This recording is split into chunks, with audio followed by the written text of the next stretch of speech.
Welcome back PCWorld fans for a look at fresh features coming to AMD Radeon software that should help you all grab a little extra performance without any effort.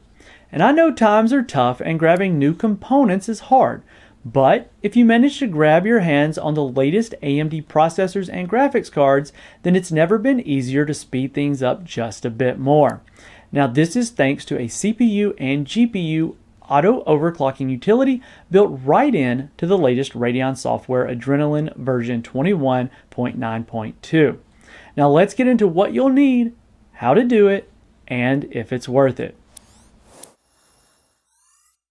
As we get started on this adventure with AMD Radeon Software's auto overclocking feature, there are a couple of key items that you'll need to have in place for the time being. First on the list is a Radeon RDNA 2 based RX 6000 series graphics cards. Right now for the desktop users, that ranges from the most recent Radeon RX 6600 XT all the way up to the behemoth Radeon RX 6900 XT. While we don't see support for the Radeon RX 5000 series right now, I wouldn't count that line out just yet since we saw the release of Smart Access memory come recently.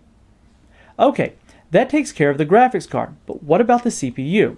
Just like the graphics card, there is a limit. This time it's limited to the Zen 3 based Ryzen 5000 series CPUs, meaning the Ryzen 5 5600 series up to the Ryzen 9 5950X will be required to take advantage of this option. While there doesn't seem to be a motherboard chipset limitation outside of needing to support the Ryzen 5000 series CPUs, I would presume that the better support from the motherboard, the better this feature could work.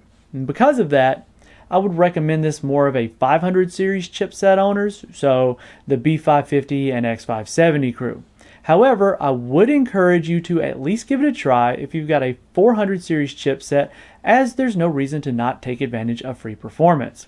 Okay, so you've got everything you need to get this feature cranked up. Now what? Well, it's pretty simple from here on out, but here goes. First, make sure you've got the latest Radeon Settings driver, at least version 21.9.2, in order to have access to this feature. Second, navigate to the Performance tab at the top of Radeon Settings. Once there, go to the Tuning tab just below the Performance tab, and now you'll simply change the tuning control under Automatic Tuning from Default to Auto Overclock. When you click this option, you'll get a warning letting you know that your system may crash or reboot and that a system restart will be required to complete this process.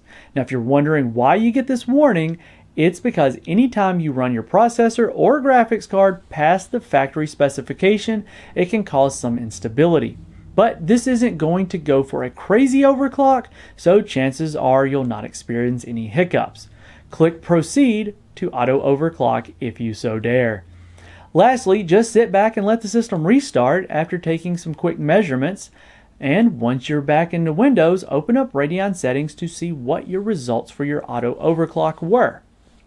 The Auto OC on my test bench, equipped with a Ryzen 9 5900X and a Radeon RX 6700 XT, resulted in a modest boost in clocks. The CPU gained about 4% or 200 MHz uptick, and the GPU now pushed upwards about the same 4% to 2714 MHz for the core.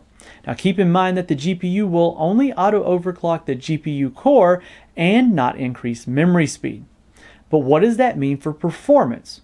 Well, it helped for sure, but my results weren't mind-blowing. Taking a look at 3D Mark Time Spy, we see the graphics performance doesn't budge much, however the CPU score did go up. The lack of a GPU uptick is likely because the RX 6700 XT was boosting quite high already, even at stock settings. Now what about actual gaming? Well, I ran a couple of games through to check it out at both 1080p and 1440. If Forza Horizon 4 is your jam, then don't expect much of a change in performance, as these parts seem to really be cranking out the frames in this title at both resolutions. Watch Dogs Legion did, however, get a slight bump in performance at both resolutions. Not a big jump in any way, but more performance is more performance in my book. At the end of the day, it's great to see continued efforts to add more beneficial features to the Radeon software suite. The hardware is a fixed metric, so once you buy it, you own it, but it's the software and support that really make the purchases hold up over time. Pairing CPU and GPU auto overclocking support within the Radeon software suite wasn't something that I honestly ever expected, so it was a nice surprise. While high-end enthusiasts might scoff at the idea, the folks who just want a little more performance but don't want to become an expert overclocker now have a useful tool at their disposal. Now I'd like to thank you for joining me in today's video, and let me know if you enjoyed it by hitting that thumbs up. Make sure you're subscribed here at PCWorld for even more PC hardware coverage and testing.